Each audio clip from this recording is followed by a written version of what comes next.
में मिले। നമ്മൾ പാടി സ്വർഗം ഏറ്റവും മനോഹരമായ സ്ഥലമാണ്. अभी हमने गाया स्वर्ग बहुत सुंदर जगह है. അങ്ങനെ പറഞ്ഞപ്പോൾ സ്വർഗത്തേക്കാൾ അധികം സുന്ദരമായിട്ട് ഉള്ള ഏതെങ്കിലും ഒരു സ്ഥലം ഉണ്ടോ? इस स्वर्ग से भी अधिक सुंदर होने वाला ऐसा कोई जगह है? ഉണ്ട്. है. സിസ്റ്റർ പറഞ്ഞു ശരിയാ. हाँ, प्रभु ने हमारा ने कहा वो सच बोला. സ്വർഗത്തേക്കാൾ ഉന്നതൻ, मतलब स्वर्ग से भी ऊंचा ഒരു മനുഷ്യൻ. वो एक व्यक्ति है. നമുക്കുള്ള മഹാപ്രഭുവിൻ എങ്ങനെയുള്ളവനാണ്? हमारा महायाजक कैसा महायाजक है? आमीन.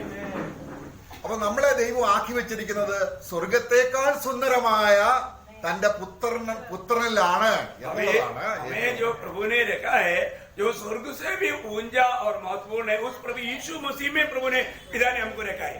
അത് ഏറ്റവും അനുഗ്രഹിക്കപ്പെട്ട ഒരു കാര്യമാണ്. वो सबसे बड़ा आशीषदायक बात है. ഒരു ദൂതനും ആ അനുഗ്രഹമില്ല, और कोई भी स्वर्गदूत को भी आशीष नहीं मिला, ഒരു കെരൂബിനുമില്ല, कोई केरूबगण को भी नहीं मिला, ഒരു സറാഫിനുമില്ല, कोई सराफ को भी ऐसा पदवी नहीं मिला. അപ്പൊ നമുക്ക് ഈ പദവി ഇപ്പോൾ നമ്മൾ ആയിരിക്കുന്നത് अभी जो हम लोग है അതെവിടെയാണ്? वो कहाँ पर है? അതുകൊണ്ടാണ് നമുക്ക് വിശ്വാസത്തിന്റെ നിർണയം നമ്മുടെ ഹൃദയത്തിൽ കർത്താവിന്റെ ആത്മാവ് ഉറപ്പിച്ചു തരണം. इसलिए ये बात हम कहाँ पर है, ये बात विश्वास के द्वारा हमें समझने के लिए प्रभु की ओर से अनुग्रह हमको मिलना चाहिए. അപ്പൊ നമ്മൾ ദൈവസന്നിധി വരുമ്പോൾ जब हम प्रभु की उपस्थिति में आते हैं, നമുക്കറിയാം നമ്മളെ ദൈവം വിളിച്ചപ്പോൾ നമ്മൾ ഏറ്റവും നീച സ്ഥലത്ത് കിടന്നവരാണ്. നമ്മള് യോഗ്യരായിരുന്നില്ല, നമുക്ക് മാനമില്ല, മഹത്വമില്ല, ജന്മം കൊണ്ടും ഒന്നുകൊണ്ടും നമ്മള് ഡിസ്പൈസ്ഡ് എന്നാണ്, നമ്മൾ ഏറ്റവും നിന്ദിക്കപ്പെട്ടവരായിരുന്നു. हम लोग जब बुलाहट पाने के समय में जब हमारा अवस्था क्या था, सबसे नीचा अवस्था था, मतलब तुच्छ किया हुआ अवस्था था, हम कुछ भी नहीं था, हम लाचार थे. उस अवस्था से प्रभु ने हमें उठाया. അപ്പോൾ നമുക്ക് ആദാമിൽ കൂടെ ആണ് നമ്മൾ ഈ ഭൂമിയിലേക്ക് വന്നത്. ഏക മനുഷ്യനാൽ അല്ലെങ്കിൽ ആദാം എന്ന് പറയുന്ന തരം താണ, തന്റെ ശരീരം ഏറ്റവും ഡീഗ്രേഡഡ് ആയിട്ട് താണ അവസ്ഥയിലേക്ക് ക്ഷയിച്ചുകൊണ്ടിരിക്കുന്ന ഒരു ശരീരമുള്ള മനുഷ്യനിൽ നിന്നാണ് നമ്മൾ ജനിച്ചത്. हम लोग जो भी ये दुनिया में जन्म हुआ है वो पहला आदम से, जो इस मिट्टी से बनाया गया, एकदम नीच अवस्था से, पाव प्रकृति का एकदम तुच्छ किया हुआ अनुभव से हम लोग, जब हमारा उनसे हम लोगों का उत्पन्न हुआ या आरंभ हुआ. എന്നാൽ ദൈവം ആദാമിനെ ദൈവസന്നിധിയോട് അടുപ്പിക്കുമ്പോൾ തന്റെ ഈ ന്യൂനതകളൊന്നും കാണാതെ ഒരു മൃഗത്തെ അറുത്ത് തോൽ ഉടുപ്പിച്ച് അതിന്റെ ഉള്ളിലാക്കിയിട്ടാണ് ദൈവത്തോട് അടുത്ത് വരുമാറാക്കിയത്. परंतु प्रभु ने आदम का गिरा हुआ उस अवस्था को ना देखते हुए एक मेमना को वध करके उसका चमड़ा से उनको वस्त्र पहनवा करके अपने निकट आने दिया. അല്ലേ? ऐसा है ना? ദൈവത്തിന്റെ സ്നേഹത്തിന് ഇടപെടൽ എത്ര ശ്രേഷ്ഠമാണ്. परमेश्वर का वो प्रेम का व्यवहार वो कितना श्रेष्ठ है. അപ്പോൾ ഇപ്പോൾ നമ്മൾ ദൈവസ്ഥലായിരിക്കുമ്പോൾ अभी जब हम प्रभु की उपस्थिति में हैं, നമ്മള് ആദാമ്യ ജന്മത്താൽ സംഭവിച്ച വൈല്യങ്ങളോടുകൂടി അല്ല ആയിരിക്കുന്നത് എന്ന് വിശ്വാസത്താൽ അറിയണം. आज हम लोग जो आदम के द्वारा आया हुआ उस गिरावट के साथ हम लोग प्रभु की उपस्थिति में नहीं है, ये बात को हमें जानना चाहिए.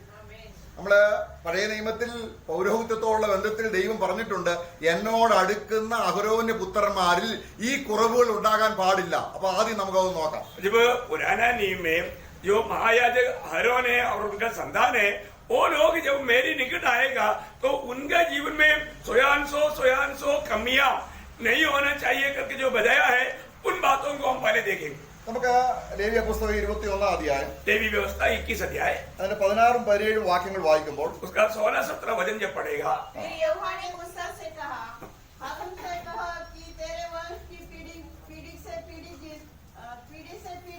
जिस किसी में कोई दोष हो, वह अपने परमेश्वर का भोजन चढ़ाने के लिए समीप न आए. ഓക്കെ നമ്മൾ താപ്പോട്ട് വായിച്ചാല് ആ യോഗ്യതകൾ എന്തെല്ലാം ആണെന്നുണ്ട്. वहां पर अगर आप नीचे ये पढ़ते जाएगा तो अयोग्यता का बात है, क्या क्या बातें है करके वहां पर लिखा हुआ है. എന്നാൽ ഏറ്റവും കുറഞ്ഞ ഒരു നമ്മൾ ഏറ്റവും നിസാരമെന്ന് കാണുന്ന ഒരു ചിരങ്ങ് അല്ലെങ്കിൽ ഒരു ചൊറി പോലും ഉള്ള വ്യക്തിക്ക് അടുത്ത് വരാൻ പാടില്ല. अभी हम लोग अपने जीवन में जो हमारे शरीर में थोड़ा सा कुछ जो खुजली काटने वाला बीमारी है, उस प्रकार का रोग भी या समस्या भी रहेगा तो वो प्रभु के निकट नहीं आ सकता. ഭോജനയാഗം അർപ്പിക്കാൻ വരലെന്ന് അവിടുത്തെ പ്രത്യേകിച്ച് ഭോജനയാകും. मतलब खास करके जो प्रभु के लिए प्रीतियार्थ जो भोजन है वो चढ़ावा के लिए भी नहीं आना, നമുക്ക് യാഗങ്ങൾ അർപ്പിക്കുന്ന കൂട്ടത്തിൽ ഭോജനയാഗം, രക്തം ചിന്താത്ത ഒരു യാഗമുണ്ട്. क्योंकि जो हम बलि चढ़ाता है उसमें एक बलि है जिसमें लहू नहीं बहाया जाता, ऐसा एक बलि है. കർത്താവ് നടത്തിയ 4 യാഗങ്ങളും, ഹോമയാഗം, പാപയാഗം, അതുപോലെയുള്ള യാഗങ്ങളെല്ലാം 4 യാഗങ്ങളും കർത്താവ് ജീവിതത്തിന്റെ അവസാനത്തിൽ രക്തം ചിന്തി അർപ്പിച്ച യാഗങ്ങളാണ്. जो भी बलि जो पुराने नियम में बजाया हुआ 5 बलियों में 4 बलि जबकि लहू के द्वारा बजाया हुआ बातें हैं. അപ്പോൾ ആ യാഗം അർപ്പിക്കുന്നതിനുള്ള ബന്ധത്തിൽ കർത്താവിന്റെ ജീവിത സമയത്ത് ഒരു പോറലോ ഒരു ചൊറിയോ ചിരങ്ങോ അവന്റെ ശരീരത്തിൽ ഒരു മാർക്ക് ഉണ്ടാകാൻ പാടില്ല. അങ്ങനെയുള്ള വ്യക്തിക്ക് മാത്രമേ രക്തം ചിന്തിയുള്ള ഒരു യാഗം അർപ്പിക്കാൻ കഴിയൂ. परंतु प्रभु यीशु मसीह के बारे में पुराने नियम में ये चिन्ह बताया है कि उसका जीवन में थोड़ा भी एक दाग या ऐसा एक थोड़ा भी मतलब छूट लगा हुआ एक अनुभव का व्यक्ति नहीं होना चाहिए. ऐसा ही व्यक्ति इस प्रकार का पाप का प्रायश्चित का बलि कर पाएगा. പുറത്തു പാടില്ല, उसका बाहर भी नहीं होना चाहिए. അതിന്റെ രോമം എല്ലാം മാറ്റിക്കളഞ്ഞ് തൊലി ഇരിച്ചിട്ട് അന്തർഭാഗത്ത് ഞരമ്പിനോടുള്ള ബന്ധത്തിൽ അതിന്റെ കരള്, ലിവറ്, ശരീര ഇൻഡസ്ട്രിയിൽ എല്ലാം ഒരു കുറവുമില്ലാത്ത പെർഫെക്റ്റ് ആയിരിക്കണം. मतलब बोलने का मतलब क्या है कि अगर वो बाहर भी निकाल कर देख रहे हैं कि वहां पर कहीं भी चोट नहीं लगाना चाहिए, इतना नहीं हमारे अंदर में भी जो भी हमारे लिवर में है या कोई भी हिस्सा है अंदर का वहां तक कोई चोट ना पहुंचा हुआ ऐसा एक व्यक्ति होना चाहिए. നമ്മള് ഇസാക്കിനോടുള്ള ബന്ധത്തിൽ യാഗം അർപ്പിക്കാനായിട്ട് അബ്രഹാം പോയപ്പോൾ ഇസാക്കിന് പകരമായൊരു ആടിനെ അവിടെ നമ്മൾ കാണുന്നുണ്ട്. जब हमारा इसहाक को लेकर के प्रभु ने कहा हुआ उस आज्ञा के अनुसार बलि चढ़ाने के लिए जब गया, वहां पर इसहाक की जगह पर एक मेमने को भेड़ चढ़ाया गया. ऐसा एक मेमने को वहां पर देखता है. അവിടെ ഒരു പ്രത്യേകതയുണ്ട്. അതിന്റെ കാലയിലാണ് കുരുക്ക് വീണ് കിടന്നിരുന്നെങ്കിൽ അത് കുറച്ച് കഴിയുമ്പോഴേക്കും അതവിടെ അതിന്റെ തൊലി സ്കിന്ന് അത് മുറിവുണ്ടാകുകയും അത് യാഗത്തിന് അയോഗ്യമായി തീരുകയും ചെയ്യുമായിരുന്നു. उस मेमने के बारे में वहां पर क्या लिखा है? वहां पर एक विशेष बात है कि उसका पाँव में या उसके हाथ में मतलब आगे का टांग में नहीं वो ऐसा कोई बंधन पड़ा था. अगर ऐसा होता तो कसरत करते करते वहां पर चूट लग सकता था. तो हम लोग देखता है कि वो हमारे पाँव में भी नहीं, हमारा आगे का पाँव में भी नहीं. പിന്നെ എവിടെയാണ് ആ കുരുക്ക് വീണത്? फिर कहां पर उसको माना वो बंधन था? അതിന്റെ കൊമ്പില്. सिर्फ उसकी सिंग में. അപ്പോൾ അവിടെ മുറിയില്ല.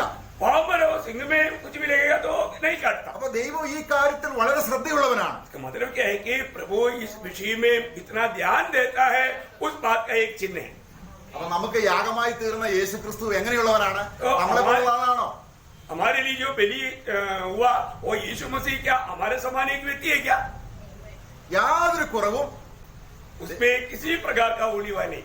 അപ്പം നമ്മളിൽ ആർക്കെങ്കിലും ഈ അർത്ഥത്തിൽ നമ്മളെ ജനിച്ച പാടെ ഇങ്ങോട്ട് വന്ന് ദൈവസനിലോട്ട് വരാൻ നമുക്ക്, കാരണം നമ്മുടെ ശരീരം മുഴുവനും നമ്മുടെ ജീവിതത്തിൽ ഒരു രക്തം പോലും പൊടിയാത്ത ആരെങ്കിലും ഉണ്ടായിട്ടുണ്ടോ? इस दुनिया में जन्म लिया हुआ लोगों में हम लोग जन्म लेने के बाद में कहीं भी ना कहीं थोड़ा भी खून ना बहाया हुआ ऐसा कोई व्यक्ति है क्या? ഇല്ല. ऐसा कोई नहीं मिलेगा. യേശു ക്രിസ്തു ഒരു ആശാരിപ്പണി ചെയ്ത വ്യക്തിയാണ്. यीशु मसीह एक कारपेंटर का काम किया हुआ व्यक्ति है. വളരെ ഷാർപ്പുള്ള ഉപകരണങ്ങളാണ് ഉപയോഗിക്കുന്നത്. वहां पर कहीं भी छूट लगने लायक हथियारों को इस्तेमाल किया. പക്ഷെ എവിടെയെങ്കിലും ഒരു മുറിവുണ്ടായാൽ താൻ യാഗത്തിന് യോഗ്യതയില്ലാതെ വരും. परंतु वहां पर इस हथियारों को इस्तेमाल करने के समय में भी कहीं भी दाग तक नहीं था. और ऐसा हो तो फिर वो बलि के लिए योग्य नहीं बनेगा. നമ്മളോ? परंतु हमारा अवस्था ജനിച്ച അന്ന് മുതൽ മുറിവുകളാണ്. हमारा जन्म देते ही उस समय से कुछ ना कुछ कहीं ना कहीं घाव है. അല്ലേ? इस तरह നമ്മൾ കുറഞ്ഞ വർഷം ജനിച്ചു കഴിഞ്ഞ ഉടനെ നമുക്ക് അതിന്റെ പോളിയോ എടുക്കണം, ഇഞ്ചക്ഷൻ എടുക്കണം, രക്തം പൊടിയും. जो हम लोग जन्म होने के बाद में हमको कई प्रकार का पोलियो का इंजेक्शन हो गया, आंकड़म आजकल का कोरोना का इंजेक्शन तक है. എന്നാൽ യേശു ക്രിസ്തു ജീവിതത്തിൽ ഒരിക്കലും വേദന എന്ന് പറയുന്ന ഒരു കാര്യം തന്റെ ശരീരത്തിൽ അനുഭവിച്ചിട്ടില്ല. प्रभु यीशु मसीह ने इसी प्रकार का कोई भी वेदना अपने शरीर में नहीं सहा. आप देखिए നമ്മളോ? हमारे जीवन को देखिए. നമ്മുടെ ജീവിതം മുഴുവൻ हमारा जीवन पूरा दर्दनायक है. അപ്പോൾ യേശു ക്രിസ്തുവിന്റെ ശരീരത്തിൽ എന്നെ ആക്കി വെച്ചു എന്നുള്ള ഒരു ദൈവത്തിന്റെ മഹത്വപൂർണമായ ഒരു പ്രവൃത്തിയാണ് നമ്മളിവിടെ കൊണ്ടുവരുന്നത്. നമ്മൾ വരുമ്പോൾ വിശ്വാസത്താൽ എന്നെ ദൈവം ക്രിസ്തുവിലാക്കി, ഞാൻ ക്രിസ്തുവിലാണ് എന്നുള്ള ബോധ്യമാണ് ഭോജനയാഗം അർപ്പിക്കാനുള്ള ദൈവസന്നിധിയിലെ യോഗ്യത. प्रियो, हम लोग जब प्रभु में आ गया, पिता ने हमको कहाँ पर रखा? हमें मसीह में रखा। तो मसीह की योग्यता के अनुसार हम प्रभु के लिए उस भोजन की भेंट चढ़ाने के लिए आने का हमारा योग्यता है। നമ്മൾ എവിടെയാണ്? हम कहाँ पर है? അപ്പൊ നമ്മൾ നമ്മുടെ ശരീരത്തിലല്ലേ? अभी हम अपने शरीर में है ना, അപ്പൊ എങ്ങനെ മസീലാകുന്നത്? कभी भी हम मसीह में कैसे होगा? ഇവിടെയാണ് വിശ്വാസം. यह है विश्वास की द्वारा। അപ്പോൾ നമ്മൾ എന്താ സംഭവിച്ചത്? अभी हमारे जीवन में क्या हुआ? കാൽവരി ക്രൂശിൽ जब कालवरी सूली में കർത്താവ് നമ്മളെ ആ ശരീരത്തിലേക്ക് സ്വീകരിച്ചു. अपने शरीर में प्रभु ने हमें भी ले लिया। അപ്പോൾ എപ്പോഴാണ് കർത്താവിന് വേദന അനുഭവിക്കേണ്ടി വന്നത്? कब प्रभु को वेदना सहना पड़ा? നമ്മൾ നിമിത്തം. हमारे कारण। എപ്പോഴാണ് രക്തം ചിന്തിയത്? कब प्रभु ने अपनी खून बहाया? നമ്മൾ നിമിത്തം. हमारे कारण। അങ്ങനെ നമ്മളെ വഹിച്ചുകൊണ്ട് ക്രിസ്തു ചെയ്ത അവൻ അനുഭവിച്ച അല്ലെങ്കിൽ അവൻ സ്വീകരിച്ച ആ ശരീരത്തിൽ തന്നെയാണ് ഇപ്പോഴും നമ്മൾ. हमें लेकर के सूली पर मरा हुआ प्रभु का वही शरीर में अभी भी हमें है। അവൻ നമ്മളെ സ്വീകരിച്ചോ? वो हमें स्वीकार किया है कि नहीं? നമ്മൾ എവിടെയാണ്? अभी हम कहाँ मरे? നാം അവനോട് കൂടെ മരിച്ചു. हम प्रभु के साथ मर गया। കൂടെ മരിക്കുക എന്ന് പറയും, ക്രിസ്തുവിൽ മരിക്കുക എന്ന് പറയുന്നതും ക്രിസ്തുവിനോട് കൂടെ മരിക്കുക എന്ന് പറയുന്നതും രണ്ട് പ്രധാനപ്പെട്ട കാര്യങ്ങളാണ്. देखो, मसीह में मरना और मसीह के साथ मरना, ये दोनों दो महत्वपूर्ण बातें हैं। അപ്പോൾ നമ്മൾ ക്രിസ്തുവിനോട് കൂടെ മരിച്ചു എന്ന് പറഞ്ഞാൽ മരിക്കുമ്പോൾ എന്താ സംഭവിക്കും? നമ്മളിപ്പോ അക്ഷരീയമായിട്ട് മരിച്ചു. हम मसीह के साथ मर गया या हम आची विधि में मर गया, इसका मतलब क्या है? ഇപ്പോൾ മഹാത്മാഗാന്ധി മരിച്ചു अभी महात्मा गांधी मर गया, എന്ന് പറഞ്ഞ അർത്ഥം എന്താണ്? इसका अर्थ क्या है? അദ്ദേഹത്തിന്റെ ആത്മാവും അദ്ദേഹത്തിന്റെ ദേഹിയും ശരീരത്തിൽ നിന്ന് വേർപെട്ടു. उसका अर्थ है कि हमारा महात्मा गांधी का प्राण और आत्मा उसका शरीर से अलग हो गया। ഇപ്പൊ എവിടെയാണ്? अभी कहाँ मरे? വസിക്കാൻ ഇടമില്ല. अभी हमारा रहने के लिए जगह नहीं। നോക്കുക, ഒരു മീനെ നമ്മൾ കരക്കെടുത്തിട്ടാൽ, ജീവനുള്ള മീനെ കരക്കെടുത്തിട്ടാൽ എന്താണ് സംഭവിക്കുന്നത്? अभी एक मछली को हम पानी से अगर जमीन में डालेगा तो क्या होता? മരണം, വേദനയാണ് അല്ലേ? उसको मृत्यु का दर्द होता है। അപ്പോൾ അത് വസിച്ചത് എവിടെയാണ്? वो कहाँ पर रहता था? അത് വെള്ളത്തിലാണ്. वो पानी में। ഇതുപോലെ इसी प्रकार നമ്മുടെ ശരീരത്തിൽ നിന്ന് നമ്മൾ വേർപെടുമ്പോൾ जब हम अपने शरीर से जब अलग हो जाएंगे, അപ്പോൾ മുതൽ വേദന അനുഭവിക്കാനാണ്. वो समय से वेदना आरंभ हो जाता है। കാര്യം എന്താണ്? उसका कारण क्या है? നമ്മൾ വസിച്ച ശരീരം പാപ ശരീരമാണ്. क्योंकि हमने जो रहा था वो शरीर पावमय था। 60-70 കൊല്ലം ഇവിടെ ജീവിച്ചു. 60-70 साल हमने यहाँ पर जिया। ഈ ജീവിച്ചതിന് ശേഷം എന്റെ ശരീരം വിട്ടുപോകുമെന്നും അത് ജീർണിച്ചുകൊണ്ടിരിക്കുകയാണെന്നും അത് നാശത്തിന് വിധേയമാണെന്നും എന്നാൽ എന്റെ ആത്മാവും ദേഹിയും നിത്യമാണെന്നും അതിന് വസിക്കാൻ ഒരിടം കണ്ടെത്തണമെന്ന് അവർ അന്വേഷിക്കാതെ സ്വന്തം ശരീരത്തിൽ ജീവിച്ചു, സ്വന്തം ശരീരത്തിൽ മരിച്ചു. अभी आप देखिए, जो व्यक्ति मरने के बाद में, मुझे मरने के बाद में एक जीवन है, वो बात को ना समझते हुए इस जीवन में अपनी मनमानी में जी करके, मनमानी में जीकर पाव में मरा। എന്നാൽ വിശ്വാസി മരിക്കുന്നത് അങ്ങനല്ല. अरे तो एक विश्वासी ऐसे नहीं मरता। വിശ്വാസി മരിക്കുന്നത് എവിടെയാണ്? विश्वासी कहाँ मरता है? ക്രിസ്തുവിൽ. मसीह में, പാപമില്ലാത്ത, जो जिसमें पाप नहीं, രോഗമില്ലാത്ത, जिसमें रोग नहीं, അതായത് ദ്രവത്വം കാണാത്ത, वो कभी भी सड़ता नहीं। Praise the Lord. അതുകൊണ്ടാണ് इसके कारण നമ്മുടെ നിത്യതയെ ഓർത്ത് എപ്പോഴും നമുക്ക് സന്തോഷിക്കാൻ കഴിയും. हम आनंद काल के बारे में सोच करके हमेशा आनंदित रहता है। ആ ശരീരം എങ്ങനെയുള്ളതാണ്? क्योंकि वो शरीर किस प्रकार का है? അത് സ്വർഗത്തേക്കാൾ സുന്ദരമായ ശരീരമാണ്. जो स्वर्ग से भी श्रेष्ठ शरीर है। നമ്മളെ ദൈവം എവിടെ ആക്കിയിരിക്കുന്നത്? हमें प्रभु ने कहां पर लाकर रखा है? അതുകൊണ്ടാണ് ഈ പറയപ്പെട്ട അയോഗ്യതകളൊന്നും ദൈവം നോക്കാതെ തന്റെ പുത്രനിൽ നോക്കുമ്പോൾ ഒരു കുറവുമില്ല തന്റെ സന്നിധിയിൽ വിശുദ്ധരും നിഷ്കളങ്കരുമായി നിർത്തേണ്ടതിന്.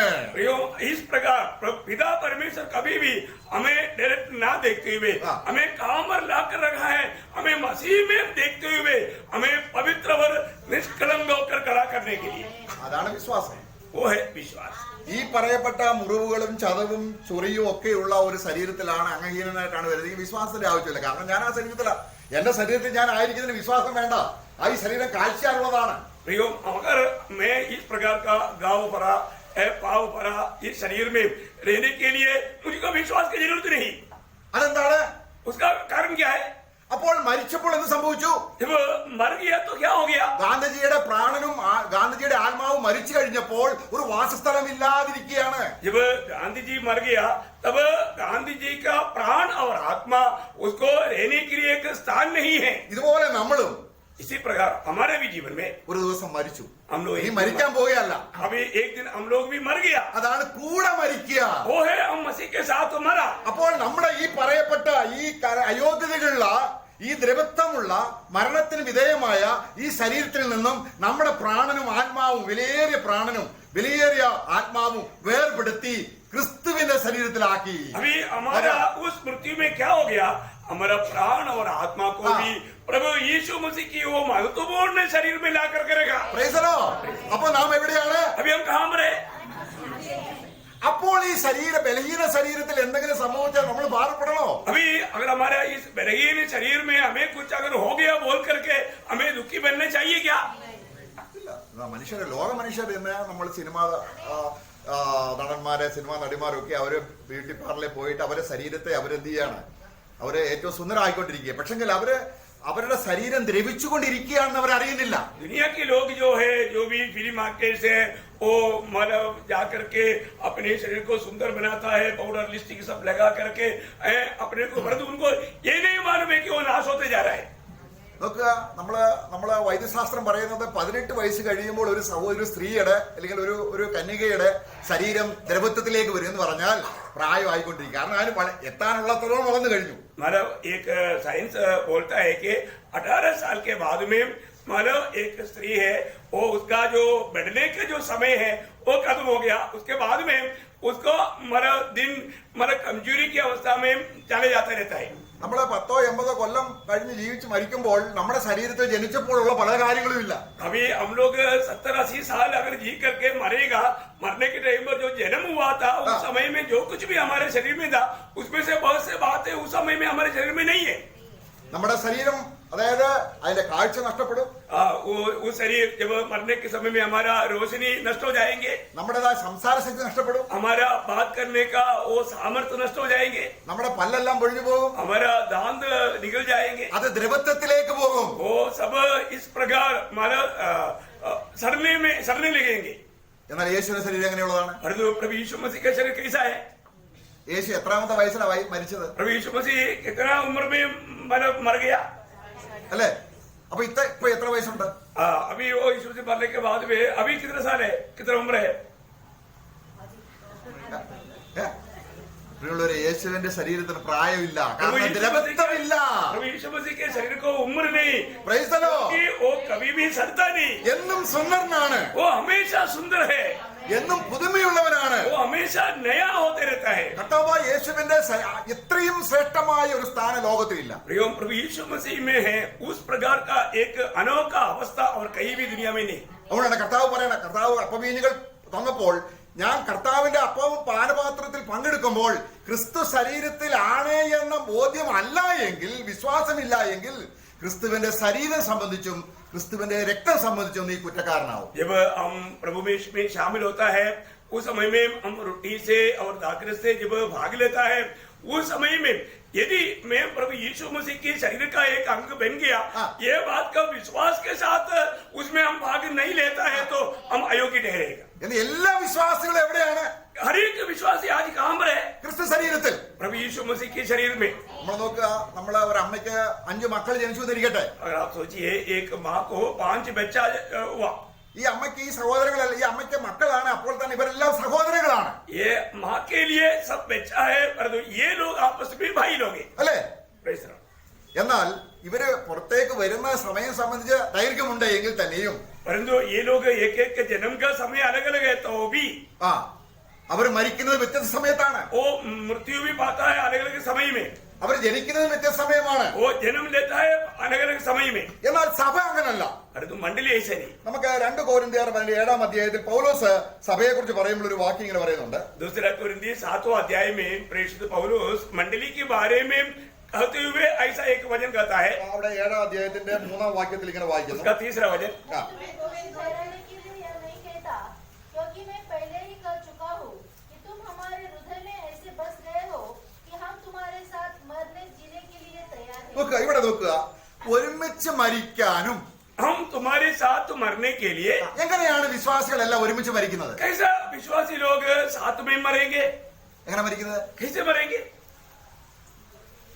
അത് അന്നത്തെ സാഹചര്യം വെച്ച് ചില പണ്ഡിതന്മാർ പറയുന്നത് നീറോ ചക്രവർത്തി എല്ലാവരെയും കൊല്ലാനിരിക്കുകയാണ്, അപ്പൊ നമ്മളെല്ലാം ഒരുമിച്ച് ആകാൻ പോവാ. हमारा उस समय की अवस्थाओं को देख करके कुछ ज्ञानी लोग बोलता है कि नीरो राजा मसीह लोगों को मारने जा रहा है, तो इसलिए हम लोग सब मरने जा रहा है, ऐसा कुछ लोग का। പക്ഷെ അന്നത്തെ കാലത്ത് എല്ലാവരും ഒരേ സമയത്ത് ഷൂട്ട് ചെയ്യാനുള്ള ക്രമീകരണമില്ല, വാളുകൊണ്ട് വെട്ടി. അപ്പോഴും സമയത്തിന് വ്യത്യാസമുണ്ട്.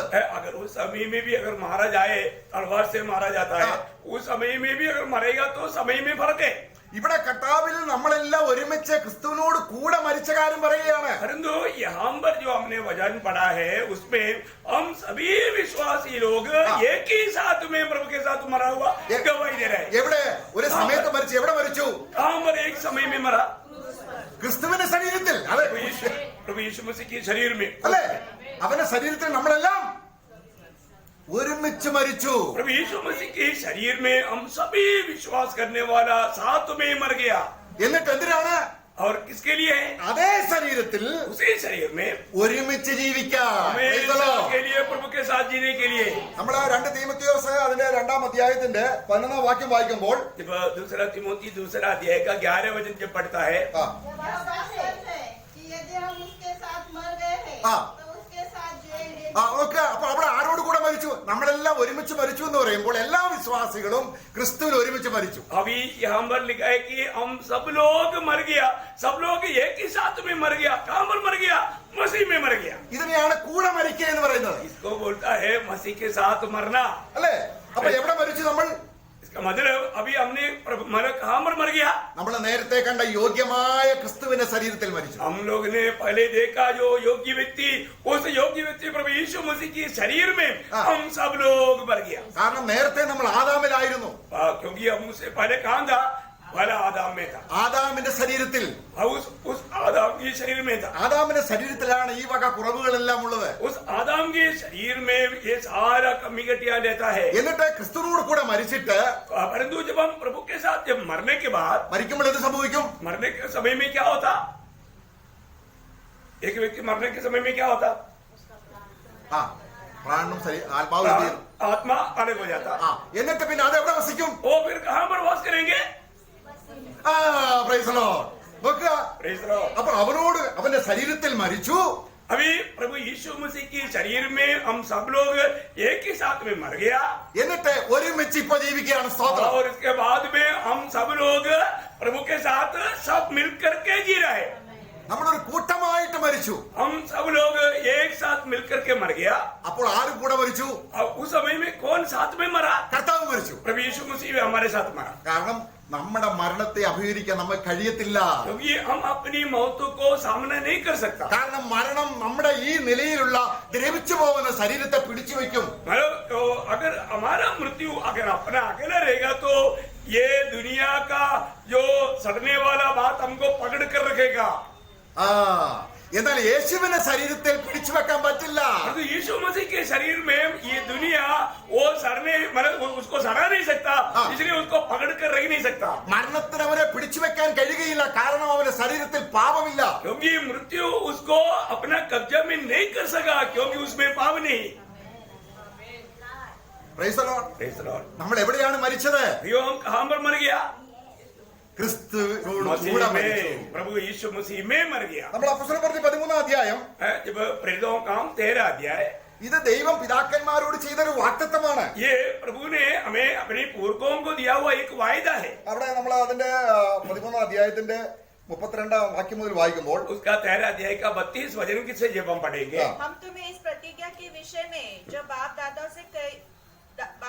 से की गई थी ये सुसमाचार सुनाते हैं कि परमेश्वर ने यीशु को जिलाकर वही प्रतिज्ञा हमारे संतान के लिए पूरी की, जैसा दूसरे भजन में भी लिखा है। ഓക്കെ. ഇനി അതിന്റെ 34-ാം വാക്യം വായിക്കുമ്പോൾ 34 वचन, और उसकी इस रीति से मरे हुए में से जिलाने के विषय में भी कहा कि वो कभी न सड़े। ആ, നോക്കുക, നമ്മൾ ചിന്തിക്കുന്നത് ക്രിസ്തു മരിച്ചു കഴിയും. നമ്മൾ മരിക്കുമ്പോൾ എന്താ സംഭവിക്കുന്നത്? हम लोग ये बात को समझना, यदि हमारा मृत्यु होता है तो वहां पर क्या होता? അല്ലെ? കാര്യം എന്താ? क्यों ये ऐसे सड़ता है? നമ്മൾ 21 വയസ്സ് കഴിഞ്ഞപ്പോൾ അല്ലെങ്കിൽ സ്ത്രീകൾ 18 വയസ്സ് കഴിഞ്ഞപ്പോൾ അവർ ക്ഷയിച്ചുകൊണ്ടേയിരുന്നതാണ്. क्योंकि जब हम लोग पाप में जन्म होने के कारण हमारा 18 साल का उम्र तक बढ़ती हुआ, 18 साल के बाद में घटती हुआ, जवानों को 21 साल तक बढ़ती हुआ, इसके बाद में घटती हुआ, इस कारण. എന്നാൽ യേശുവിന്റെ ശരീരം അങ്ങനെയല്ല. अरे तो यीशु मसीह का शरीर ऐसा नहीं, उसमें पाप नहीं. അതുകൊണ്ട് इस कारण ആ ശരീരത്തിൽ उस शरीर में നമ്മളെ മരിപ്പിച്ചു. हमें भी उसके साथ मरने दिया. ദൈവത്തിന്റെ ന്യായവിധിയാണ് ആ മരണം. वो जो है परमेश्वर का एकदम न्याय था. അപ്പോൾ നമ്മുടെ ന്യായവിധി അഭിമുഖീകരിച്ചത് ആരാണ്? इसका मतलब हमारे न्याय को किसने सामना किया? യേശുക്രിസ്തുവിന്റെ ശരീരം. प्रभु यीशु मसीह का शरीर. ഇത് നോഹയുടെ പെട്ടകത്തിൽ വളരെ വ്യക്തമായിട്ട് വചനം വെളിപ്പെടുത്തുന്നുണ്ട്. ये नोह का जहाज बहुत स्पष्ट रूप में प्रकट करता है. നമ്മള് നോഹയുടെ പെട്ടകത്തിൽ നിന്നും പുറത്തു പോയാൽ എന്താ സംഭവിക്കുന്നത്? यदि उस नोह का जहाज से बाहर जाएगा तो क्या होता? ശരിക്കും എന്താ സംഭവിക്കുന്നത്? वास्तव में क्या होता? അല്ലേ?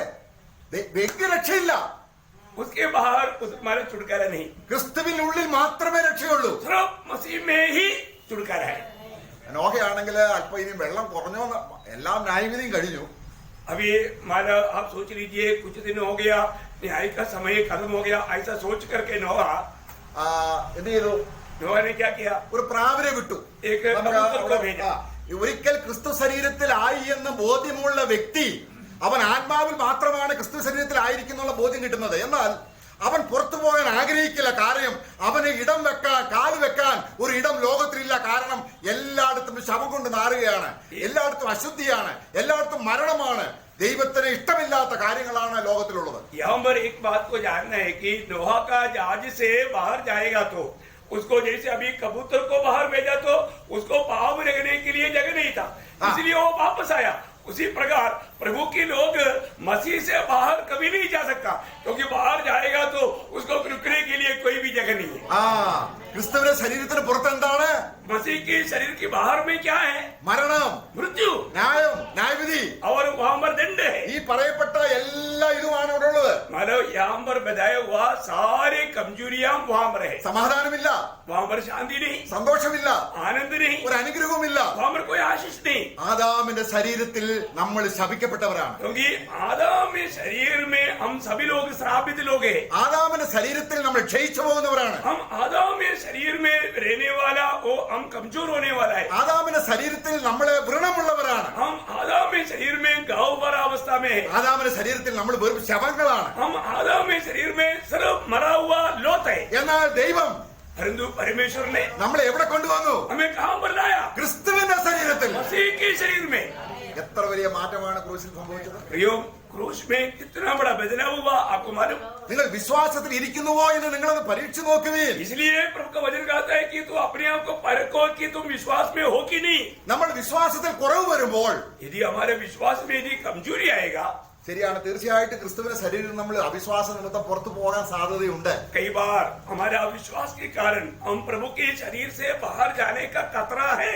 എന്നാൽ അവൻ ഒറിജിനൽ ക്രിസ്തുവിൽ ആക്കപ്പെട്ടവനാണെങ്കിൽ, यदि वो व्यक्ति मन भर करके मसीह में आया हुआ व्यक्ति है तो അവന് സമാനങ്ങൾ, അവനറിയാം ഞാൻ ക്രിസ്തുവിൽ നിന്ന് പോയി. वो व्यक्ति को फिर शांति से रह नहीं सकता, क्योंकि उसको मालूम पड़ेगा कि मैं मसीह से बाहर गया. അവിടെ നമ്മൾ നോക്കുക, അവിടെ നമ്മളെ ജെനസിസ് 8-ാം അധ്യായത്തിൽ ആ വാക്യം ഒന്ന് വായിക്കാം. जब उत्पत्ति किताब 8 अध्याय में हम वो वचन को थोड़ा पढ़ेंगे, നമ്മൾ അതിന് 9-ാം വാക്യം ഒന്ന് വായിക്കാം. उसका 8 का 9 वचन. उस कबूतरी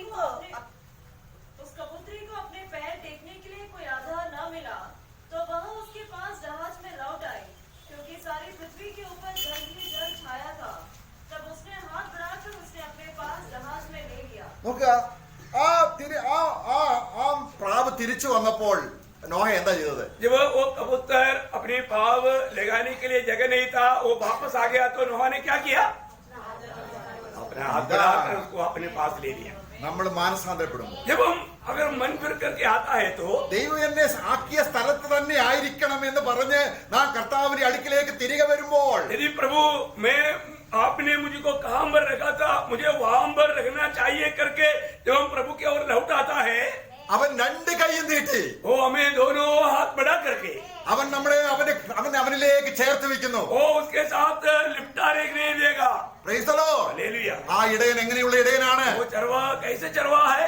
അവൻ തോളിലേറ്റിക്കൊണ്ട് वो अपने को कंधे में लेकर के. അപ്പോൾ കർത്താവായ ക്രിസ്തുയേശുവിൽ നമ്മൾ സ്ഥിരമായി വസിക്കണമെന്നാണ് പിതാവായ ദൈവം ആഗ്രഹിക്കുന്നത്. हम प्रभु यीशु मसीह में सदैव वास करना चाहिए करके स्वर्गीय पिता चाहते हैं.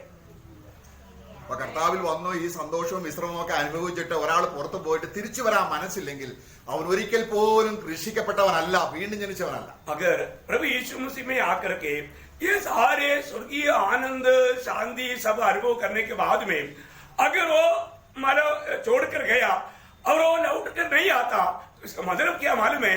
वो व्यक्ति वास्तव में उद्धार पाया हुआ नहीं. അപ്പോൾ നമ്മൾ ജീവിച്ചിരിക്കുമ്പോൾ परंतु जब हम जीवित है നമ്മുടെ ശരീരത്തിന്റെ താഴ്ന്ന അവസ്ഥയെ നമ്മൾ ശരിക്കും മനസ്സിലാക്കണം. हमारा जो शरीर की जो दीनहीन अवस्था को हमें समझना है. ഒരുപക്ഷെ നമ്മൾ ക്ഷയിച്ചുകൊണ്ടിരിക്കുകയാണെന്ന് ഒരുപക്ഷെ നമ്മളെ യൗവനത്തിന്റെ ഇതുകൊണ്ട് നമുക്ക് തോന്നത്തില്ല. कई बार हम लोग हमारा अपना शरीर कमजोर होते जा रहा है करके अपना जवानी की जोर में शायद हम नहीं समझेगा.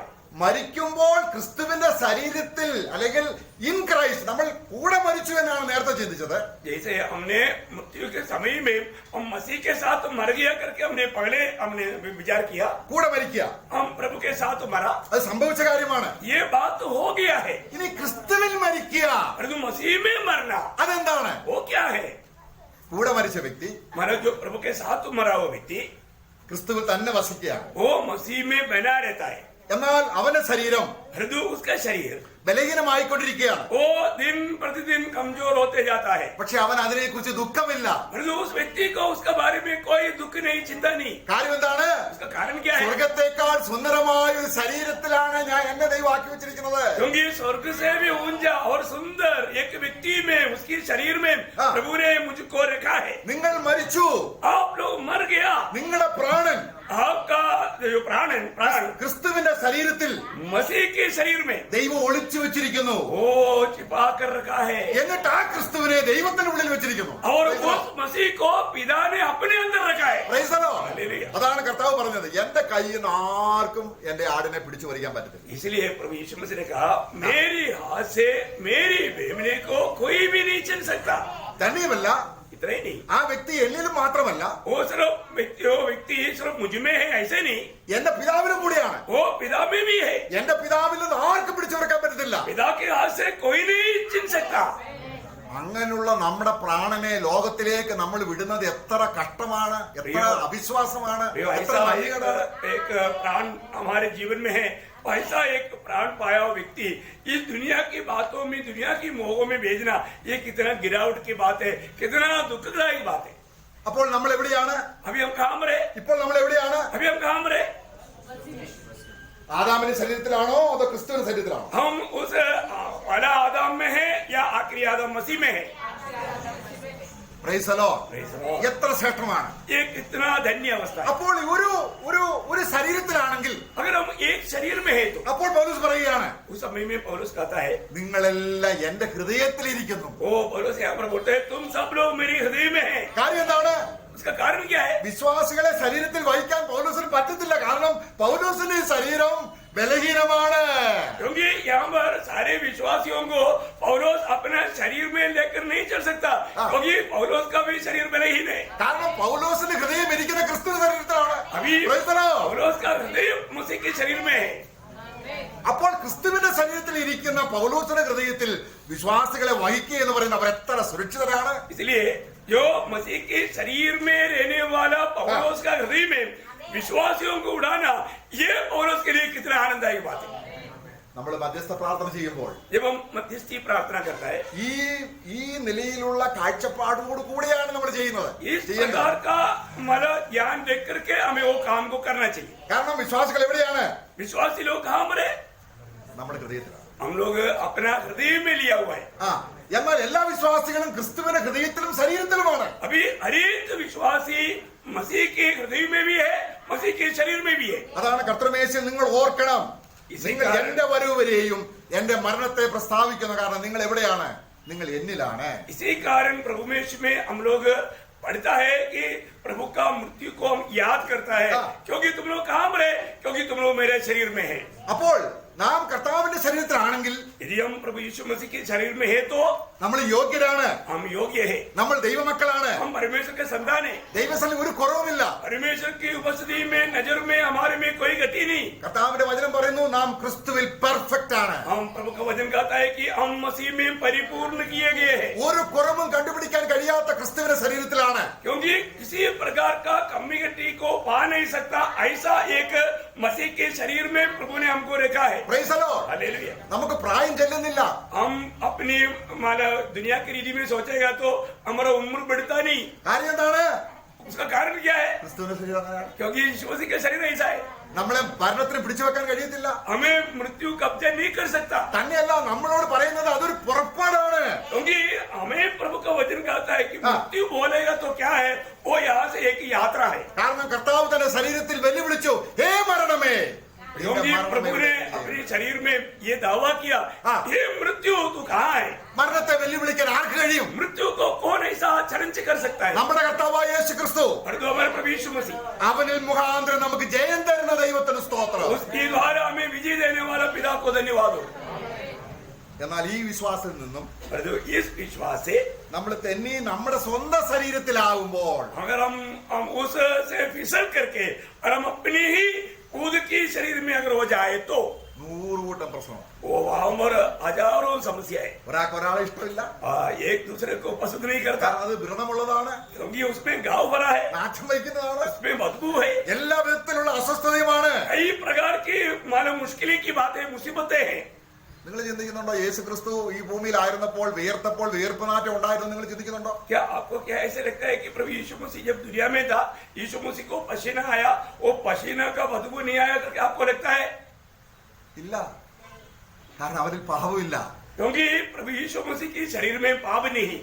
അവന്റെ ശരീരം നമ്മള് സ്വർഗത്തിൽ ചെല്ലുമ്പോൾ നമ്മുടെ ശരീരത്തിനെല്ലാം നല്ല സുഗന്ധമായിരിക്കും. हम लोग जब स्वर्ग में पहुंचेगा तो हमारा शरीर से भी क्या निकलेगा? सुगंध निकलेगा। ഒരിക്കലും പുഴുവരിക്കാത്ത, ഒരിക്കലും ജീർണിക്കാത്ത മഹത്വപൂർണമായ ശരീരം. എന്നാൽ നമ്മളറിയാം ഹെരോദ രാജാവ് മരിച്ചു ഉടനെ പുഴുവരിച്ചു. जब हम देखते हैं कि हमको जो मिलने वाला शरीर जो है वो कभी भी कीड़ा नहीं खाएगा और वो कभी भी सड़ेगा नहीं। और जो हम देखते हैं हेरोद मर गया तो नहीं, मरने से पहले मर कीड़ा खा लिया। നമ്മൾ യെരമ്യാവിന്റെ പുസ്തകത്തിലുണ്ട്, യെരമ്യാ में पढ़ता है। കാരണം നിന്റെ മണം ഇതുവരെയും പോയിട്ടില്ല. उसमें लिखा है कि तेरा जो गंध जो है अभी तक दूर नहीं हुआ। കാര്യം എന്താണ്? उसका कारण क्या है? ഒരു പാപി അവന്റെ സ്വന്തം ശരീരത്തിൽ മരിച്ചാൽ, अगर एक पापी पाप में उसकी शरीर में अगर मर गया तो അവന് കിട്ടുന്ന ശരീരം എങ്ങനെയുള്ളതാണ്? उसको जो मिलने वाला शरीर कैसा शरीर है? പല്ലും പോയി തളർന്ന് ശോഷിച്ച് എല്ലും തൊലിയ ഒരു ശരീരത്തിൽ. उसका दांत भी गया और चमड़ा भी फोल्ड हो गया और टोटली एक बिगड़ा हुआ शरीर।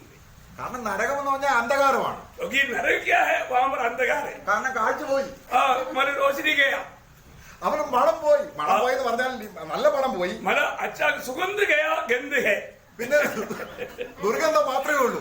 गंदगी है। സംസാരിക്കാൻ പറ്റുമോ? हम बात करेंगे, അതാ വായുണ്ടെങ്കിലും സംസാരിക്കുന്നില്ല, मतलब मुंह है तो भी बात नहीं करता, കണ്ണുണ്ടെങ്കിലും കാണുന്നില്ല. आंख है तो भी देखता नहीं। എന്നാൽ ഒരു വിശ്വാസി എങ്ങനെയാണ്? एक विश्वासी की अवस्था क्या है? യേശു ഭൂമിയിൽ ജീവിച്ച അതേ കണ്ണിന്റെ കാഴ്ച നഷ്ടപ്പെട്ടിട്ടില്ല.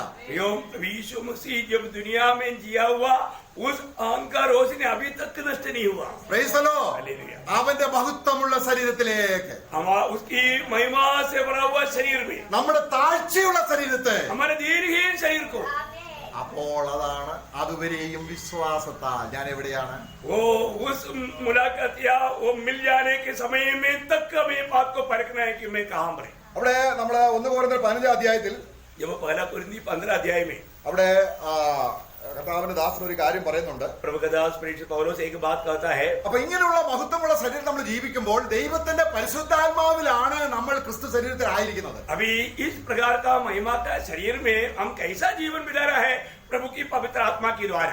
ആയതുകൊണ്ട് इस कारण ഇപ്പോൾ നമ്മൾ വസിക്കുന്ന ഈ ശരീരത്തിൽ, अभी जो हम रहने वाला इस शरीर में, ഈ ശരീരത്തിൽ എപ്പോഴും നമ്മൾ മരിച്ചവരായിരിക്കണം. इस शरीर के लिए हम हमेशा मरा हुआ होना चाहिए। ആത്മാവിനാൽ ശരീരത്തിന്റെ പ്രവൃത്തികളെ നിങ്ങൾ മരിപ്പിക്കുന്നുവെങ്കിൽ നിങ്ങൾ ജീവിക്കും. എവിടെ ജീവിക്കും? ക്രിസ്തു ശരീരത്തിൽ ജീവിക്കും. आत्मा के द्वारा हमारा शरीर की कामों को मारोगे तो तुम जीवित रहेगा। कहाँ जीवित रहेगा?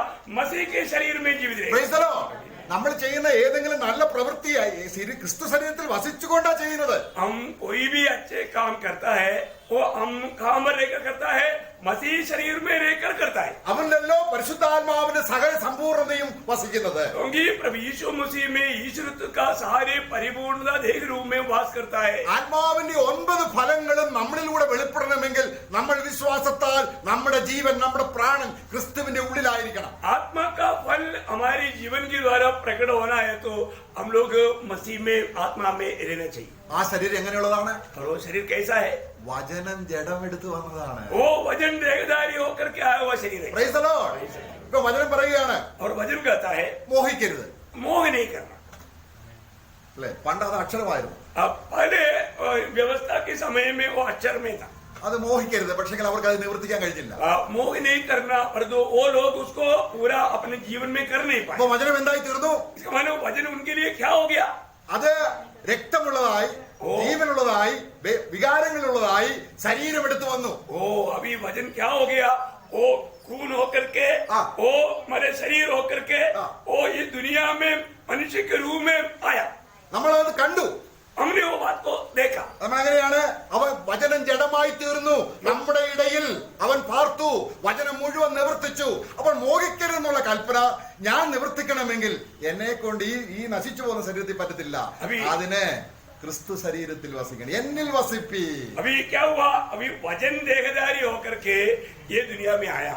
हम लोग अपने शरीर में मोह नहीं करना, वो आज्ञा को अपनी तरफ से पूरा नहीं कर सकता. इसलिए प्रभु यीशु मसीह कर सकता है. इसलिए पिता ने हमें मसीह में रखा. അപ്പോൾ യേശുവിന്റെ ശരീരം സ്വർഗത്തിൽ പോയോ? अभी यीशु मसीह का शरीर स्वर्ग गया है कि नहीं? യേശുവിന്റെ രക്തം പോയോ? प्रभु यीशु मसीह का लहू स्वर्ग गया है कि नहीं? Praise the Lord.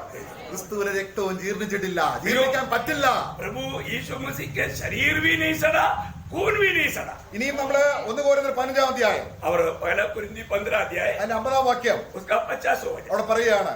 वहां पर कहता है, भाइयों, मैं कहता हूँ कि मांस और लहू परमेश्वर के राज्य के अधिकारी नहीं हो सकते. നോക്കുക. എന്നാൽ യേശുവിനെ സംബന്ധിച്ചോ? अभी यहाँ पर देखिए, हाँ। मानो यहाँ पर मांस और लहू परमेश्वर के राज्य के बारिश नहीं होता, हाँ। या उसमें नहीं जा सकता, परंतु यीशु मसीह, അപ്പൊ നമ്മൾ എവിടെയാണ്? अभी यीशु मसीह जा सकता है तो अभी हम कहाँ पर है? Praise the Lord. ഇതാണ് വിശ്വാസം. अभी यही तो है विश्वास. എന്താണ് വിശ്വാസം? विश्वास क्या है? നമ്മളത് കാണുന്നില്ല. हम लोग उसको देखता ही नहीं. കാണുന്നതാണെങ്കിൽ പിന്നെ നോക്കി പാർക്കുന്നത് എന്തിന്? मतलब अगर दिखने में आता है तो फिर उसके लिए इंतजार करने की जरूरत नहीं. നമ്മൾ ജഡത്തിൽ ചെയ്യുന്ന ഒരു പ്രവൃത്തിയും വിശ്വാസപരമല്ല. प्रियो, हम लोग जो शरीर के द्वारा करता है वो कोई भी काम विश्वास से नहीं करता. വിശ്വാസത്തിൽ നിന്ന് വരാത്തതെല്ലാം പാപമാണ്. और जो विश्वास से नहीं आता वो सब कुछ पाप है. ഇത് പറഞ്ഞ അർത്ഥം എന്താണ്? इसका अर्थ क्या है? എന്നെ ദൈവം ആക്കി വെച്ചത്, നാമോ അവനാൽ ക്രിസ്തുവേശുവിലിരിക്കുന്നു. प्रभु का वचन कहता है कि पिता परमेश्वर ने हमें मतलब मसीह में रखा, क्योंकि ये पिता की ओर से हुआ. പിന്നെ വാക്യാണ് ഇവിടെ വാക്യം, 50 വാക്യം. उसका 50वां वचन. ദ്രവത്വം ദ്രവത്വം അദ്രവത്വത്തെ പ്രാപിക്കയില്ല. नाशवान अविनाश का अधिकारी हो सकता हाँ, मतलब जो नाशमान बात अविनाशी को प्राप्त नहीं कर सकता. അതുകൊണ്ട് इस कारण ദൈവം നമ്മളെ ആക്കി വെച്ചത് എവിടെയാണ്? परमेश्वर ने हमको कहाँ पर रखा है? ഒരിക്കലും നശിക്കാത്തൊരു ശരീരത്തിൽ. कभी भी नाश नहीं होने वाले के शरीर में. എത്ര അത്ഭുതകരമായ കാര്യമാണ്. ये कितना चमत्कार की बात है. അപ്പോൾ നമ്മൾ ജീവിക്കുന്നത് ഇപ്പോൾ ഈ നശിച്ചു പോകുന്ന ഈ ശരീരത്തിന് വേണ്ടി അല്ല. आज हम जो जीवित है, हम ये नाश होने वाला शरीर के लिए नहीं जीवित है. അതുകൊണ്ടാണ് കർത്താവ് പറഞ്ഞത്, നിങ്ങൾ നശിച്ചു പോകുന്ന ഈ ആഹാരത്തിന് വേണ്ടി എന്റെ അടുക്ക വരണ്ട. इसलिए प्रभु ने कहा ना, तुम लोग नाशमान भोजन के लिए परिश्रम ना करो, उसके लिए मेरे पास मत आओ. എന്നാൽ परंतु നിലനിൽക്കുന്ന उस हमेशा बना रहने वाला, ആ നിലനിൽക്കുന്ന ഒരു ആഹാരമുണ്ട്. उस बना रहने वाले एक भोजन है. അത് ദൈവപുത്രനായി ഞാൻ തരും. वो परमेश्वर का पुत्र मैं तुम्हें दूंगा, വേറെ ആർക്കും തരാൻ കഴിയുകയില്ല. और कोई भी नहीं दे सकता. ക്രിസ്തുവിന്റെ അവകാശവാദങ്ങൾ എത്രയാണ്? प्रियो, प्रभु जो भी बात का अवकाश करता है तो कितना महत्वपूर्ण है और कितना है. കർത്താവ് പറയുകയാണ്, നമ്മള് യോഹന്നാൻ സുവിശേഷം 6 അധ്യായം, നിങ്ങളുടെ പിതാക്കന്മാർ മന്ന തിന്നു. യോഹന്നാൻ के सुसमाचार 6वां अध्याय में हम देखते हैं कि तुम्हारे बाप दादों ने मन्ना खाया, എന്നിട്ട് അവർ മരിച്ചു. तो भी वो लोग मर गया. എന്നാൽ परंतु എന്റെ പിതാവ് എന്നെ അയച്ചിട്ട് ഞാൻ നിങ്ങൾക്ക് ജീവനുണ്ടാകാൻ എന്റെ മാംസം ഞാൻ നിങ്ങൾക്ക് തരുന്നു. परंतु मैंने पिता के द्वारा भेजा जाकर के मैं तुम्हारे लिए खाने के लिए मेरी मांस देता हूँ। Praise the Lord.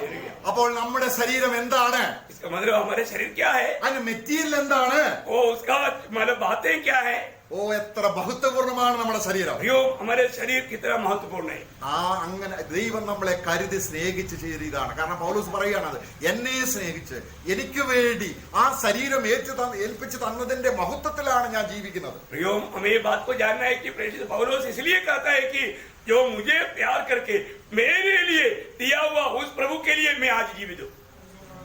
പൗലോസ് പറയാണ്, നമുക്ക് ഒരുമിച്ച് മരിക്കാം, प्रेषित पौलुस कहता है कि हम सभी लोग साथ में मरे, പക്ഷെ ദിവസവും മരിക്കണം. और इतना ही नहीं हमें रोज मरना है। അപ്പോൾ ആദാമിന്റെ ശരീരത്തിൽ നിന്ന് आदम के शरीर से ക്രിസ്തുവിന്റെ ശരീരത്തിലേക്ക് ഒരു ഓടിപ്പോക്കുണ്ട്. मसीह के शरीर की ओर हमें भाग करके जाकर Praise the Lord. അതാണ് വചനത്തിൽ ഓടുക ഓടുക എന്ന് പറയുന്നത്. इसलिए बार बार वचन कहता है कि दौड़ो दौड़ो भागो भागो, എങ്ങനെങ്കിലും അവനെ പ്രാപിക്കണം, कैसे भी उसको प्राप्त करो, ആ ശരീരം പ്രാപിക്കണം, वो शरीर को प्राप्त ആ करो, മഹത്വം പ്രാപിക്കണം, उस महिमा को प्राप्त ആ करो, തേജസ് പ്രാപിക്കണം. उस महिमा को प्राप्त करो। ക്രിസ്തു എങ്ങനെയായിരിക്കുന്നോ मसीह जैसा है അങ്ങനെയെല്ലാം എനിക്കായിരിക്കണം. वैसा मुझको भी होना है। എന്നാൽ നമ്മുടെ ശരീരത്തിലോട്ട് നമ്മൾ ഓടുന്നത്, ദേമാസ് ഓടി അങ്ങോട്ട് ഓടി സ്വന്തം ശരീരത്തിലെ മോഹങ്ങൾക്ക് വേണ്ടി. परंतु हम कई बार क्या होता है, देवमास जैसे दौड़ा ऐसे दौड़ता है। प्रभु के लिए दौड़ना चाहिए, परंतु देवमास कहाँ दौड़ा, अपना ही इच्छा पूरा करने के लिए अपनी ओर दौड़ा। നമ്മൾ ഏതായാലും ഓടുന്നുണ്ട്. हम दौड़ रहा है, ചിലപ്പോ മുമ്പോട്ടായിരിക്കാം, कई बार हम आगे दौड़ता है, എന്നാൽ പുറകോട്ട് ഓടരുത്. परंतु हम पीछे कभी ना दौड़े। കർത്താവ് ഒരു കാര്യം ചെയ്തു, प्रभु ने एक काम किया, ദൈവത്തിൽ എത്തിച്ചേരാതിരിക്കാനുള്ള പർദ്ദ അവന്റെ ശരീരത്തിൽ അവൻ മാറ്റിക്കളഞ്ഞു. प्रभु मतलब प्रभु के और जो पहुंचने के लिए रुकावट डालने वाला उस पर्दा को प्रभु ने हटा दिया। മുമ്പിലായിരുന്നു അത്, वो आगे था, നമുക്കൊരു സാധ്യതയും ഉണ്ടായിരുന്നില്ല. हमें किसी प्रकार भी प्रवेश करने के लिए कोई भी चांस नहीं था। എന്നിട്ട് അവർ എന്ത് ചെയ്തു? उसके लिए प्रभु ने क्या किया, ആ പർദ്ദ എടുത്ത് മാറ്റിയല്ല ചെയ്തത്, उस पर्दा को हटाया, ऐसे नहीं किया। പിന്നെ പുറകോട്ട് ഓടാതിരിക്കാൻ പുറകിക്കൊണ്ടിരിക്കുകയാണ്. पीछे ना जाने के लिए वो पर्दा को पीछे लाकर डाला। Praise the Lord. Praise the Lord. പൗലോസ് പറയാണ്, पौलुस कहता है, ഞാൻ പിമ്പിലുള്ളതെല്ലാം മറന്നു, मैं पीछे की बातों को भूल कर ഞാൻ ഇനി പുറകോട്ട് നോക്കത്തില്ല. अभी मैं पीछे मुड़कर नहीं देखूंगा। നമ്മുടെ കർത്താവിന്റെ ദാസൻ മിലിറ്ററിയിലായിരുന്നു. प्रभु का दास आर्मी में था, പുറകിൽ ഇടാൻ വല്ല ആയുധം ഉണ്ടായിരുന്നോ? പുറകിൽ पीछे डालने के लिए कुछ हथियार था? ഒന്നുമില്ല. कुछ भी नहीं, കാരണം ഒരു സൈനികൻ പുറകോട്ട് ഓടരുത്, क्योंकि एक सेना या अच्छा योद्धा वो हाँ। पीछे को नहीं जाना, എല്ലാം മുമ്പിലാണ്. हमेशा आगे को है। അവന് ശിരസ്സുണ്ട്, ശിരസില് ഉള്ള ശിരവസ്ത്രമുണ്ട്, लिया उसको सिर पर पहनने के लिए हेलमेट है, വാളുണ്ട്, उसके पास तलवार है, മാർപ്പതക്കമുണ്ട്, उसके पास मतलब सीने पर लगाने के लिए ढाल है, അവന്റെ കാലിൽ ബൂട്ടുണ്ട്. उसके पाँव में शू है। അവൻ എങ്ങോട്ട് പോകണം? वो कहाँ दौड़ना चाहिए? മുമ്പോട്ട്. आगे आगे। ഏറ്റവും അനുഗ്രഹിക്കപ്പെട്ട ഒരു വചനമാണ്, അയ്യോ, ആകെ. പിന്നിലുള്ളത് മറന്ന്.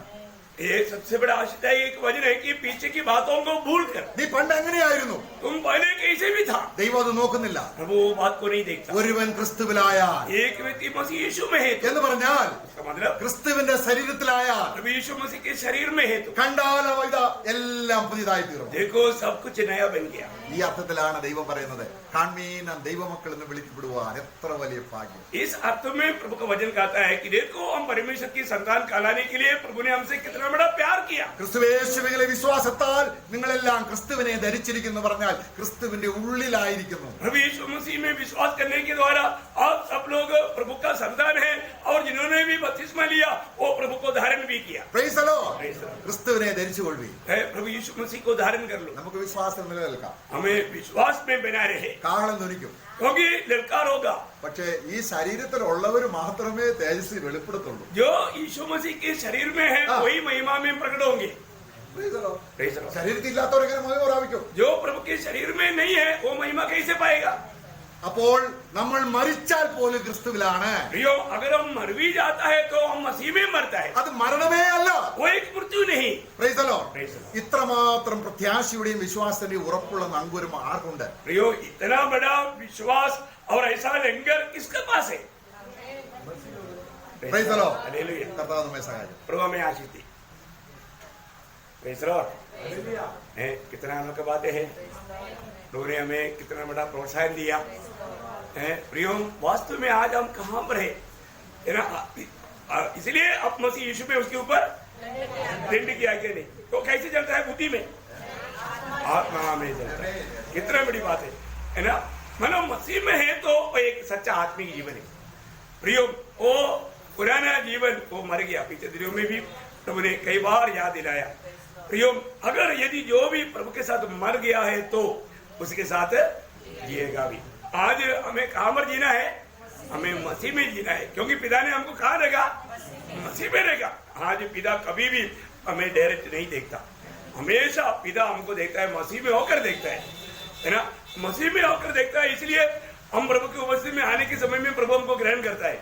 यदि हम मसीह में होकर के नहीं आता तो प्रभु हमारा स्तुति, हमारा भेद वो कभी भी ग्रहण नहीं कर सकता, क्योंकि हम उसके लिए लायक ही नहीं, उसके बाद जाने के लिए, निकट जाने के लिए तक लायक ही नहीं।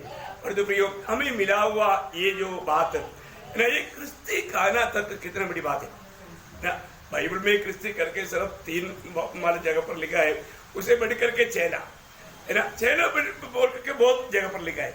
यीशु मसीह के एक सच्चा चेला बनकर के जीवन बिताना कितना धन्यवाद है। मैं आपको बताना चाहता हूँ, ये एक छोटा सा जीवन हम मसीह में रह करके जीवन बिताकर मसीह में मरेगा तो आज हम कहाँ मरे? हम मसीह में हैं। अभी मसीह में जो है वो मसीह में मरेगा। हम मसीह के साथ एक बार मरा, अभी हम मसीह में मरेगा है ना। प्रकाशित वाक्य 14 का 13 में लिखा है, लिखो अब से जो मसीह में मरते मसीह में मरेगा, क्योंकि अभी हम मसीह में हैं। अभी हम एक बार मरा, किसके साथ? मसीह के साथ। उस समय में हम मसीह में नहीं मरा, मसीह के साथ मरा है ना। रोमियो 6 अध्याय का 6 वचन और 8 वचन दोनों गहरा वचन है। आप लोग ध्यान करना, कितना धन्य अनुभव में प्रभु ने हमको लाया, हमें कितना जीवित आशा प्रभु ने हमें दिया। प्रियो ये आशा किसके पास है? ये आशा एक लंगर है, ये आशा है आज भी इतना प्रतिकूल में भी हम प्रभु की उपस्थिति में आने के लिए कारण बना है ना। नहीं तो जिसको आशा नहीं, ये इतना तकलीफ में, प्रतिकूल में कष्ट सह करके आता नहीं आता है। ये कोई कष्ट नहीं है, कष्ट तो बात ही अलग है। तो जो भी है, कई लोगों के लिए ये भी एक कष्ट है। लेकिन मैं आपको बताना चाहता हूँ प्रियो, आज जो प्रभु के साथ कष्ट सहेगा वो प्रभु के साथ राज्य भी करेगा। कितना बड़े बड़े वायदा प्रभु ने हमें दिया है प्रियो, बहुत बहुत सुंदर वचन। हमें कोई डरने की जरूरत नहीं। प्रभु ने हमको, पिता परमेश्वर ने हमको मसीह में रखा है, ये विश्वास से हमेशा चलना। मैं हमेशा मसीह में पाया जाऊं है ना, ये हमें परखना है। अभी भी मैं विश्वास में है कि नहीं, मैं मसीह में है कि नहीं, इसका यकीन करना है। हम अपनी बुद्धि से ना चले, देहमास भागा वैसा हम ना भागे दुनिया के पीछे। प्रियो प्रभु में बना रहना हमारा कर्तव्य। आइए ये वचनों के लिए प्रभु को धन्यवाद करें, प्रभु को सारा महिमा देते हुए हम प्रार्थना करेंगे। Praise the Lord. आइए।